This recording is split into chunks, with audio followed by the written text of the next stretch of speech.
Assalamualaikum warahmatullahi wabarakatuh. Perkenalkan, saya Ahmad Raffi Septianto dari kelompok 1 kelas 10 IPS 3 ingin mempresentasikan tentang hakikat ilmu, fikih, dan keutamaannya. Rasulullah Shallallahu Alaihi Wasallam bersabda, menuntut ilmu itu wajib bagi muslim laki-laki dan muslim perempuan. Perlu diketahui bahwa kewajiban menuntut ilmu bagi muslim laki-laki dan perempuan ini tidak untuk sembarang ilmu, tapi terbatas pada ilmu agama dan ilmu yang menerangkan cara bertingkah laku atau bermuamalah dengan sesama manusia. Sehingga ada yang berkata, ilmu yang paling utama ialah ilmu hal, dan perbuatan yang paling mulia adalah menjaga perilaku. Yang dimaksud ilmu hal ialah ilmu agama Islam, sholat misalnya.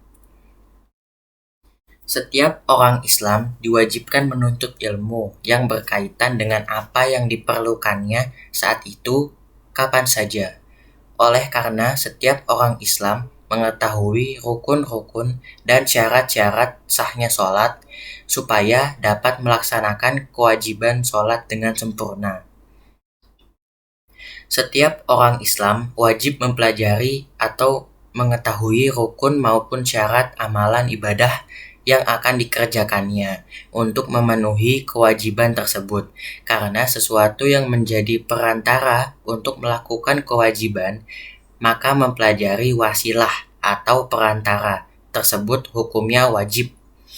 Ilmu agama adalah sebagian wasilah untuk mengerjakan kewajiban agama, semisal ilmu tentang puasa, zakat bagi yang berharta, haji jika sudah mampu, dan ilmu tentang jual beli jika berdagang.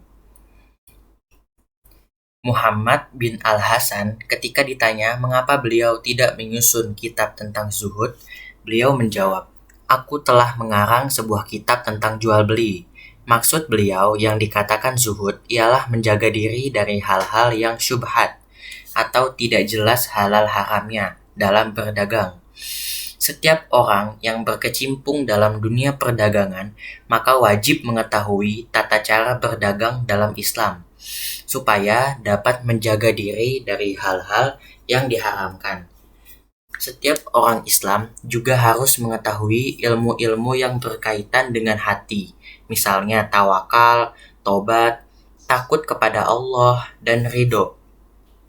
Sebab semua itu terjadi pada segala keadaan.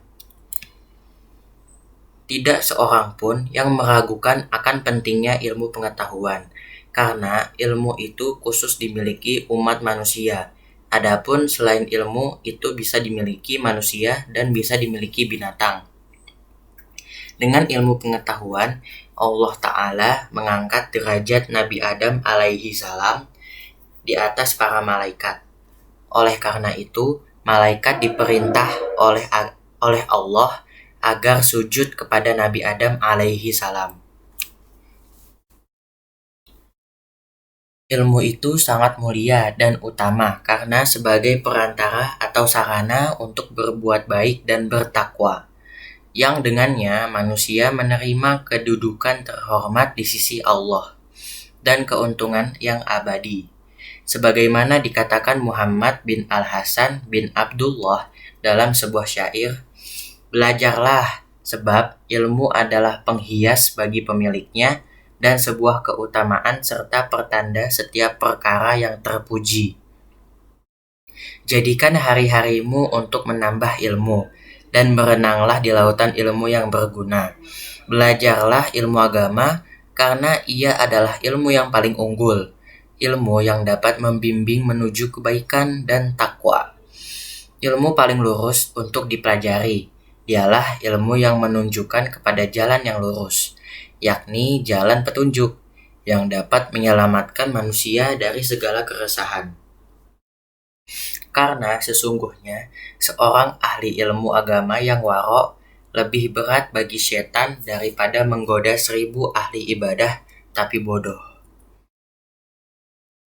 Setiap orang Islam juga wajib mengetahui akhlak yang terpuji dan yang tercela, seperti watak murah hati, kikir, penakut, pemberani, tawadu, congkak, menjaga diri dari keburukan, israf atau berlebihan, bakhil, dan sebagainya.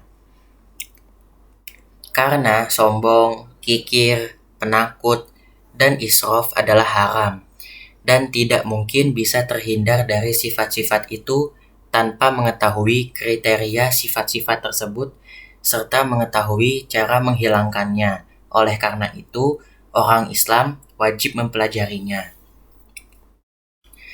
Asy-Syahid Nashiruddin telah menyusun kitab yang membahas tentang akhlak.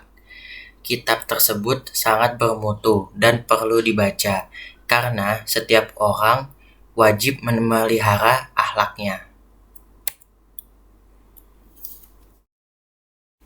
Adapun mempelajari amalan agama yang dikerjakan pada saat tertentu seperti sholat jenazah dan lain-lain, itu hukumnya fardu kifayah. Jika di suatu tempat atau daerah sudah ada orang yang mempelajari ilmu tersebut, maka yang lain bebas dari kewajiban. Tapi, bila di suatu daerah tak ada seorang pun yang mempelajarinya, maka seluruh daerah itu berdosa. Oleh karena itu, pemerintah wajib memerintahkan kepada rakyatnya supaya belajar ilmu yang hukumnya fardu kifayah tersebut. Pemerintah berhak memaksa mereka untuk mereka melaksanakannya.